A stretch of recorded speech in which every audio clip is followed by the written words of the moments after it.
Wisp, I don't know, when your best mate is Jared Ruffhead, it's a bit hard to sort of come up.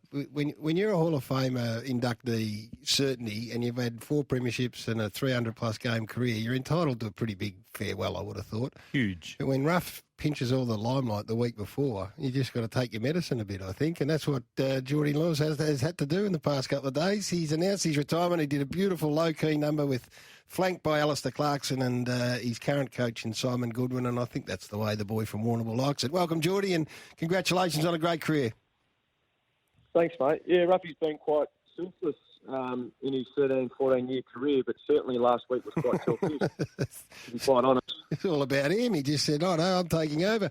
I know you were there on that day. It was a great day. When in your own mind did you know that this was going to be it for you?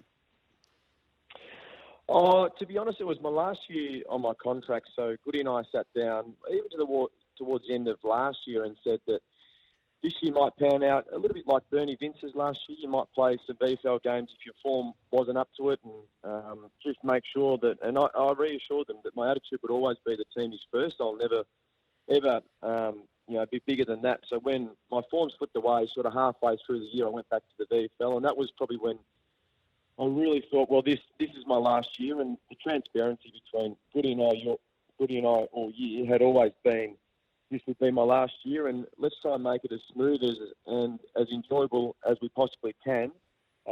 Certainly the wins and losses didn't help, but my mindset around the club and even going back to VFL made it a really enjoyable year.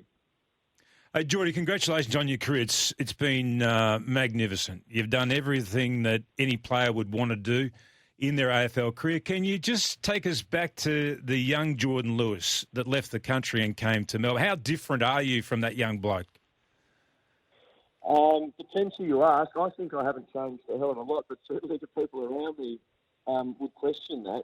I suppose you come in as a young kid and really just look to cement yourself as an AFL player, and then you probably think about the individual awards, I suppose, as a young kid, but certainly once we won the flag in 2008, it was all about team success and whatever the team needed me to do, Hodgie to do, Ruffy to do, whoever to do, we were really happy to do that. So my mindset shifted in a way of what football meant and what it was and what it takes, I suppose, and required to be an elite player and an elite team for a long period of time.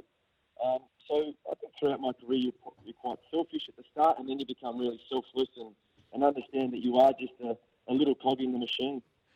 That team was magnificent and a selfless team. Who drove that? Is that coach-driven, or did that come as a result of players reaching a peak in their careers where they matured more as a player and they recognised that themselves, or was it a combination of the two? I think a combination of the two. I would say probably coach-driven more so because he's the person that keeps us responsible and keeps us accountable. So, I mean, there was moments throughout probably all careers when we were at Hawthorn that we got seriously challenged in the way that we played the game. And was it of the benefit of the team or was it of the benefit of the individual? And, that was really driven hard by Clarko and, to a point where we didn't really have to question that later on in our careers because we knew if we stepped out of line, he'd be coming down hard on us. From a Melbourne point of view, and Tim and I were talking about this yesterday, your impact has been profound, and we've heard that from a number of different sources, and I know that for a fact as well. But what was it going in there was to bring a standard that they hadn't been able to embrace in the previous however many years? What was it like when you first walked in? Was it as sort of bad as the picture was painted? No, it wasn't. And I spoke to, obviously, the senior guys who had been there for a long period of time. And I think once Paul Roos came in and then his tenure finished and then Goody took over the year that I got there, it was a lot better than what it had been in previous years. Clearly, they still had some work to do, but it was a really good environment to come into. It was a high-performance environment. There was a program set up to help kids who were coming through and developing their game to really flourish. And I was really impressed, to be honest, when I first stepped in there and the structures that were in place. But certainly prior to that, it's been a really hard place to come to work. And now you leave 3 years later, and it's it depends who you listen to, and I'm very loath to listen to those other than the people who are closest to the club. How are you leaving it now? Well, how do you see it now?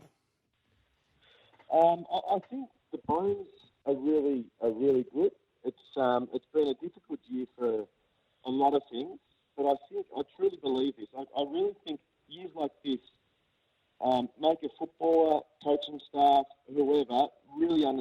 hard it is and understand the mindset that's required. That even when you come back to pre-season, the mindset that's required to participate in pre-season, challenge yourself, understand that the game is moving. So then when the season comes around, that has a big impact on the way you approach the year. And maybe last year, the guys who hadn't been in a position where they've had some sort of success and played deep into the finals just came back with the mindset of it's just going to improve and we don't really have to do anything different. Did you recognise that early, Geordie? Looking back now, I don't think so. I think everyone had the intention. Certainly when we trained, there wasn't that mindset, but maybe away from the club, the way we did things, the little things. I think always the good sides really hone in on the little things. And some of this might sound really ridiculous, but at Hawthorn we made sure we had clean lockers, we had the right socks on, the right shorts on, the right training jumper. And not to say that wasn't at Melbourne, but those little things created a really good culture and a really aggressive mindset that everything was on show. And yesterday at the announcement, you sat alongside Simon Goodwin and also Al Clarkson. The relationship that you had with your coach coming in as a young player compared to, say, a relationship a young player may have coming into AFL football today, has that changed dramatically? I think initially Clarko was clearly new to the job when I came in, so it was more of a nurturing type of relationship. But then once we got to a position where I was mature, he worked out what took to drive me. It became a really, hard-driven relationship, which is what I needed as a footballer. To the point where he would use me as an example that might not necessarily include me, but to impact other people who couldn't take a spray. And you don't realise at the time, you get quite upset and bitter at the time when it's all happening. But I look back on that time and just go, I wouldn't have it any other way. So you've got this wealth of knowledge and experience now. Was there any, I don't know what your future holds. You've got media, certainly you're very good in that. There would be a host of footy clubs that would love to tap into it. Was there any thought ever given to the fact that you might, as a group, go up and help out maybe the Gold Coast Suns or one of the struggling sides, you, Ruffy, maybe Shawnee Burgoyne, get together and go and put together something that might help establish that football club?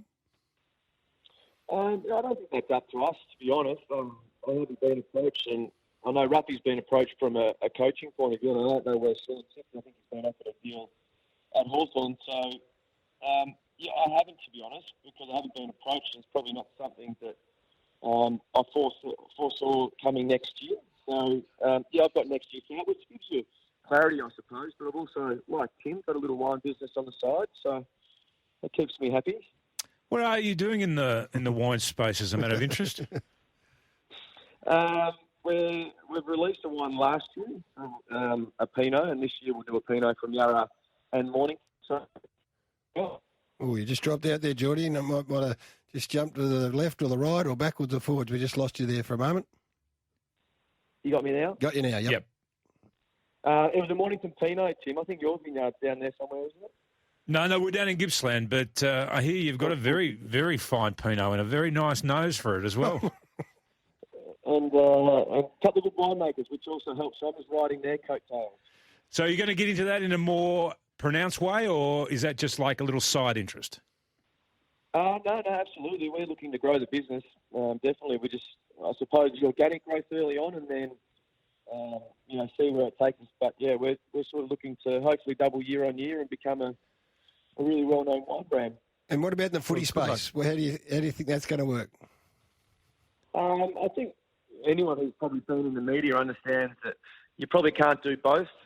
You do become conflicted in a sense. So I think next year I'll go down the media path and see how that unfolds. But maybe a development role a day or two a week at a club that needs that. I'm certainly open to any sort of suggestions and ideas that come my way.